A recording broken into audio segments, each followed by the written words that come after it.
Hi, I'm RichardIPorter. I'm one of the veterans for Yang, and this is one of our policy reads. That means I will just read one of the policies from Andrew Yang's website without making any commentary. That would be in a separate video.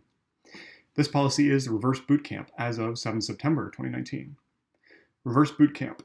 When starting their service, members of the armed forces go through a boot camp in order to ensure that they're ready for the rigors of service.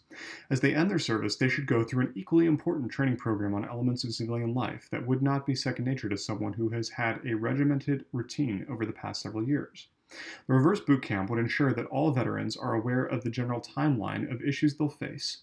Recent veterans face different challenges than those who have been out of the armed services for a longer time period.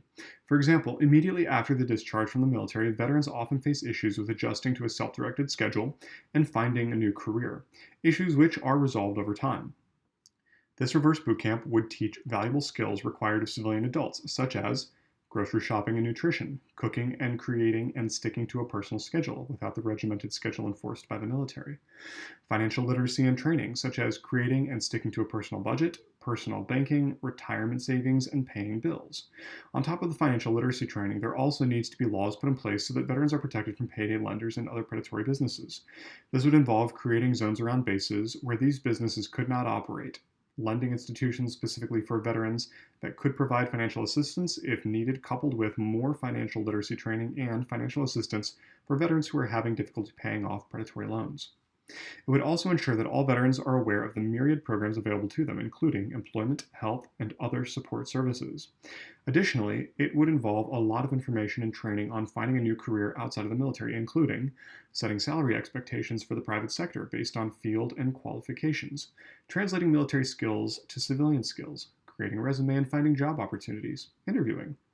This reverse boot camp would involve a number of group classes and individual consultations with experts in the military, veterans, and private sector experts in order to ensure that all veterans are equipped to successfully transition to civilian life.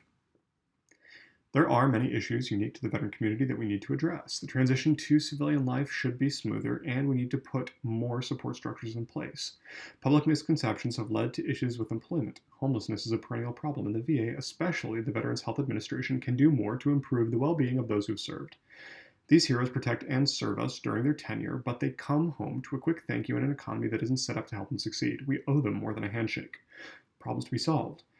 Many veterans return home not prepared for the different challenges presented by civilian life. Guiding principles: respect and education. Goals: provide training for our veterans on the challenges presented in civilian life. Prepare our veterans to manage their finances. As president, I will implement a reverse boot camp and end of service training program that will allow for veterans to learn necessary skills for civilian life and transition more easily upon returning home. This concludes the policy reverse boot camp as of 7 September 2019.